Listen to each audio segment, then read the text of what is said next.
अस्सलाम वालेकुम स्टूडेंट्स, कैसे सब लोग ठीक हैं। आज हम इस वीडियो में कॉम्प्लेक्स एनालिसिस का इम्पोर्टेंट टॉपिक डिस्कस करने जा रहे हैं।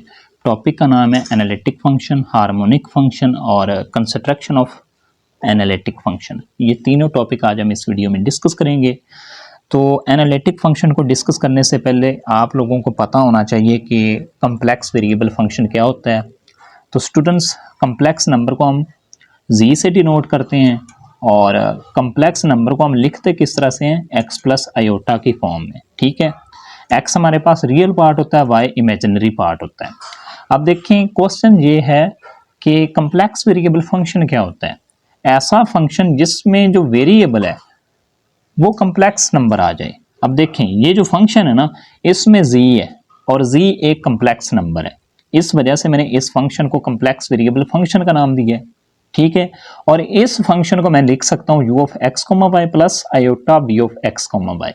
ठीक है, और अगेन मैं लिख सकता हूं यू प्लस आयोटा वी। अब देखें, गौर करें, U of x comma Y जो है ना, ये एक फंक्शन है in term of x comma Y, mean के in term of x Y. ठीक है, इसी तरह V of x comma Y जो है ना, ये भी एक फंक्शन है in term of x Y. ठीक है, और ये रियल पार्ट है इस कम्प्लेक्स वेरिएबल फंक्शन का, और ये जो है v of x comma y, ये इमेजिनरी पार्ट है f ऑफ z का। अब देखें, ये हमारे पास एक एग्जांपल है, f of z is equal to z square. ये कम्प्लेक्स वेरिएबल फंक्शन है क्योंकि इसमें जो वेरिएबल है ना वो कम्प्लेक्स नंबर है, इस वजह से ये कम्प्लेक्स वेरिएबल फंक्शन है। और z की जगह पर मैंने ना x plus iota y put किया है और इसका स्क्वायर ओपन किया है, तो ये चीज हमारे पास बनी है। ठीक है, अब हमने इस फंक्शन को ना u प्लस आयोटा v की फॉर्म में लिखना था। ठीक है, अब देखें, u of x comma Y जो है ये रियल पार्ट है इस कम्प्लेक्स वेरिएबल फंक्शन का। तो इसका मतलब क्या हुआ, u of x comma Y की जो वैल्यू है वो आ गई हमारे पास X square minus Y square, क्योंकि ये भी रियल पार्ट है। तो इसका जो रियल पार्ट है वो इक्वल होगा इस कम्प्लेक्स वेरिएबल फंक्शन के। इसी तरह इस कम्प्लेक्स वेरिएबल फंक्शन का जो इमेजिनरी पार्ट है ना, वो इक्वल होगा इस इमेजिनरी पार्ट के 2xy के। ठीक है, तो ये था हमारे पास कम्प्लेक्स वेरिएबल फंक्शन का कंसेप्ट। अब जो मेन टॉपिक है हमारा ना, वो है एनालिटिक फंक्शन, कि एनालिटिक फंक्शन क्या होता है। अब देखें, एनालिटिक फंक्शन जो है ना, ये बेसिकली एक कम्प्लेक्स वेरिएबल फंक्शन ही होता है। और जो कम्प्लेक्स वेरिएबल फंक्शन होता है ना, वो अगेन ये दो प्रॉपर्टी सेटिस्फाई कर जाए। पहली प्रॉपर्टी है सिंगल वैल्यूड फंक्शन होना चाहिए, दूसरी प्रॉपर्टी है कि continuous and unique derivative at each point of domain, means के डोमेन के हर पॉइंट पर वो जो फंक्शन है वो कॉन्टिन्यूस होना चाहिए और यूनिक डेरिवेटिव रखता हो। अगर कोई कम्प्लेक्स वेरिएबल फंक्शन ये दोनों प्रॉपर्टी सेटिस्फाई कर जाता है तो उस कम्प्लेक्स वेरिएबल फंक्शन को हम ना एनालिटिक फंक्शन का नाम देते हैं। ठीक है, इसी तरह आपने ना याद रखना है, अगर पेपर में आपसे ना पूछा जाए कि कोई भी फंक्शन दे दिया जाए, मींस के कम्प्लेक्स वेरिएबल फंक्शन दे दिया जाए आपको, तो आपने उस फंक्शन को चेक करना हो क्या वो एनालिटिक है या नहीं। तो आपने ना एक डायरेक्ट मेथड को फॉलो करना है, आपने ये वाली प्रॉपर्टीज सेटिस्फाई नहीं करवानी, आपने ना एक डायरेक्ट मेथड फॉलो करना है। उस डायरेक्ट मेथड को यूज करके ना आपने ये बताना है कि फंक्शन एनालिटिक है या नहीं। अब वो मेथड कौन सा है, मेथड का नाम है सीयर इक्वेशन, जिसको हम बोलते हैं काशी-रीमान इक्वेशन। ठीक है, अगर कोई कम्प्लेक्स वेरिएबल फंक्शन ना सीयर इक्वेशन सेटिस्फाई कर जाता है तो वो जो कम्प्लेक्स वेरिएबल फंक्शन होगा ना, वो हमेशा एनालिटिक फंक्शन होगा। ठीक है ना, सीयर इक्वेशन हमें क्या कहती है, सीयर इक्वेशन ये कहती है कि u का जो पार्शियल डेरिवेटिव है ना x के लिहाज से, वो इक्वल होना चाहिए partial derivative of v with respect to y। इसी तरह u का जो पार्शियल डेरिवेटिव है विद रिस्पेक्ट टू y, वो इक्वल होना चाहिए minus partial derivative of v with respect to x। ठीक है, ये दोनों इक्वेशन जो है ना कोई भी कम्प्लेक्स वेरिएबल फंक्शन अगर सेटिस्फाई कर जाता है तो वो हमेशा एनालिटिक फंक्शन होता है।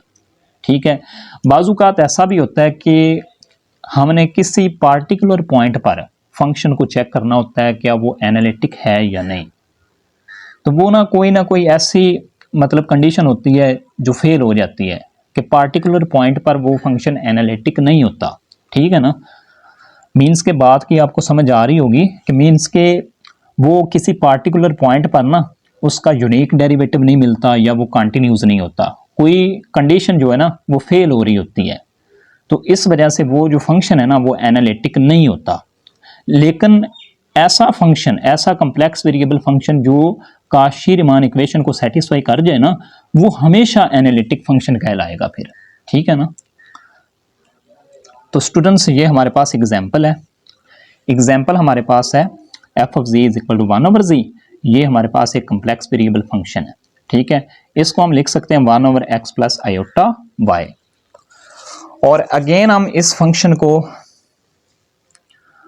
तो स्टूडेंट्स अगेन हम इस फंक्शन को लिखेंगे। देखें, इस फंक्शन को मैंने रैशनलाइज किया है और रैशनलाइज करने के बाद मैंने इसको u प्लस आयोटा वी की फॉर्म में लिखा है। और यहाँ से जो u है वो रियल पार्ट है, तो रियल पार्ट इक्वल है x over x square plus y square के, तो मैंने u को इस रियल पार्ट के इक्वल लिखा है। ठीक है, इसी तरह v इमेजिनरी पार्ट है और इस इमेजिनरी पार्ट को इस इमेजिनरी पार्ट के इक्वल लिखा है। और फिर मैंने ना u का पार्शियल डेरिवेटिव फाइंड किया विद रिस्पेक्ट टू x और इसका जो पार्शियल डेरिवेटिव आया वो ये आया है। ठीक है, इसी तरह मैंने u का पार्शियल डेरिवेटिव फाइंड किया विद रिस्पेक्ट टू y और उसका आंसर ये आया हमारे पास। इसी तरह इस v का पार्शियल डेरिवेटिव फाइंड किया विद रिस्पेक्ट टू x, उसका आंसर ये है। और v का पार्शियल डेरिवेटिव फाइंड किया विद रिस्पेक्ट टू y, और ये मैंने ना डायरेक्ट लिख दिया है, ये आप फाइंड कर लेंगे। ठीक है, तो देखें partial u over partial x ये इक्वल है partial v over partial y के। मीन्स के ये जो इक्वेशन है ना ये सेटिस्फाई हो रही है, ये वाली जो इक्वेशन है ना ये सेटिस्फाई हो रही है। इसी तरह partial u over partial y ये इक्वल है minus partial v over partial x, इसके ये दोनों इक्वेशन जो है ना सीआर इक्वेशंस की मतलब वो सेटिस्फाई कर रहे हैं। तो इस वजह से जो गिवन फंक्शन था ना हमारे पास एफ ऑफ जी वो सीआर इक्वेशन को सेटिस्फाई कर रहा है और इस वजह से वो एनालिटिक है। ठीक है ना, ये फंक्शन एनालिटिक है। ठीक है, तो इसी तरह से आपने ना किसी भी फंक्शन को चेक करना हो क्या वो एनालिटिक है या नहीं, तो आपने ना सीआर इक्वेशन सेटिस्फाई करवानी है। अगर तो सीआर इक्वेशन सेटिस्फाई हो जाती है तो वो फंक्शन हमेशा एनालिटिक होगा। ठीक है, इसी तरह एक चीज और मैं आपको बताता हूं। देखें, अगर मैं आपसे बोलूं क्या ये जो फंक्शन है at point z is equal to 0, mean के z इज इक्वल टू 0 पर क्या ये फंक्शन जो है एनालिटिक है, तो आपका जवाब होगा नो, क्योंकि z इज इक्वल टू 0 पर ना ये हमें इन्फिनिटी आंसर देता है। ठीक है, इस वजह से ये पार्टिकुलर पॉइंट 0 पर ये जो फंक्शन है ये एनालिटिक नहीं है। ठीक है ना, ये चीज भी याद रखनी है आपने। ओके स्टूडेंट्स, नेक्स्ट हमारे पास है हार्मोनिक फंक्शन। देखें, any function f of x y is said to be harmonic if f satisfy Laplace equation, that is partial square f over partial x square plus partial square f over partial y square is equal to 0। Laplace equation हमें क्या कहती है कि आपने function का double partial derivative लेना है x के लिहाज से और फंक्शन का आपने डबल पार्शियल डेरिवेटिव लेना है y के लिहाज से और उन दोनों को ऐड करना है। आंसर 0 आना चाहिए। अगर 0 आ जाता है तो हमारे पास जो गिवन कम्प्लेक्स वेरिएबल फंक्शन होगा ना वो हार्मोनिक फंक्शन होगा। ठीक है, तो इसकी आप ना एग्जाम्पल्स कर सकते हैं नेट से देख के। इसी तरह देखें जी, नेक्स्ट हमारे पास टॉपिक है कंस्ट्रक्शन ऑफ एनालिटिक फंक्शन। ठीक है, अब कंस्ट्रक्शन से क्या मुराद है कि जो कम्प्लेक्स वेरिएबल फंक्शन होता है ना उसमें अगर आपको u दिया गया, मीन के रियल पार्ट दिया गया, तो आपने इमेजिनरी पार्ट फाइंड करना होगा। इसके लिए दो पॉसिबिलिटीज हैं। एक पॉसिबिलिटी ये है कि आपको रियल पार्ट दिया होगा, मीन्स के u दिया होगा, आपने इमेजिनरी पार्ट v फाइंड करना होगा। एक पॉसिबिलिटी ये है। दूसरी पॉसिबिलिटी क्या है कि आपको इमेजिनरी पार्ट दिया होगा और आपने रियल पार्ट यू फाइंड करना होगा। एक तो ये मेथड है, और दूसरा मेथड है जिसका नाम है मिलिस मेथड। ठीक है, इस मेथड में क्या है देखें, अगर आपको यू दिया गया है तो आपने इमेजिनरी पार्ट वी फाइंड करना होगा। इसी तरह अगर आपको वी दिया गया इमेजिनरी पार्ट तो आपने यू फाइंड करना होगा, सिंपल।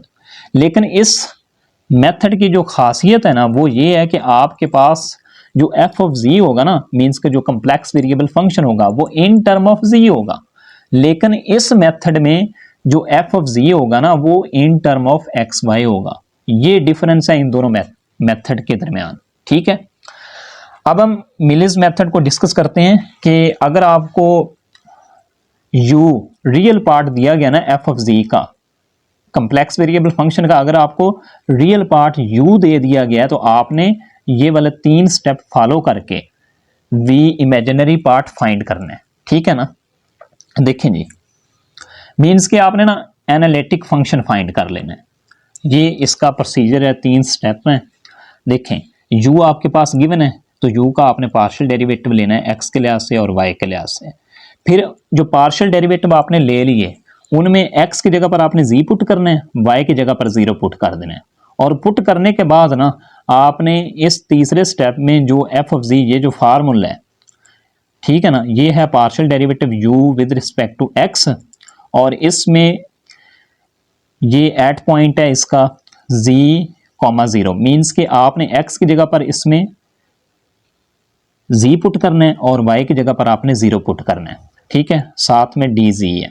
इसी तरह आयोटा है integral partial y at point z, 0 dz plus c, और इस फार्मूले में आपने ला के ये वैल्यूज पुट करनी है और जो फंक्शन हमारे पास आएगा ना वो एनालिटिक फंक्शन होगा।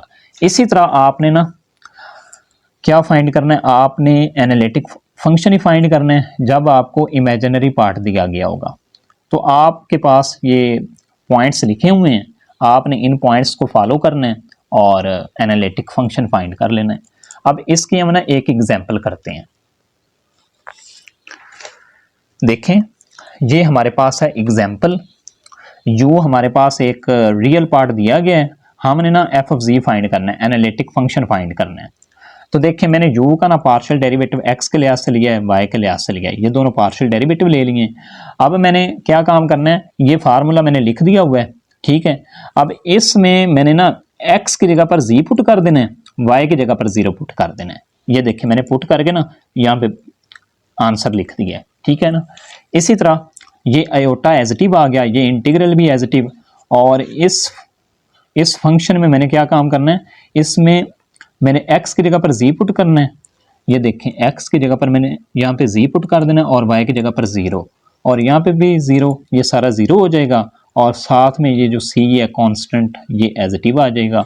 आप इसको सॉल्व करेंगे तो हमारे पास ये f ऑफ z आ जाएगा। ठीक है ना, ये हमारे पास है एनालिटिक फंक्शन। ठीक है, इसी तरह से आपने ना इमेजिनरी पार्ट के लिए भी फाइंड करना होता है। ठीक है, तो स्टूडेंट्स, इस तरह की मज़ीद अच्छी अच्छी वीडियोस के लिए आप हमारे चैनल को सब्सक्राइब करें। Thank you for watching. अल्लाह हाफिज़।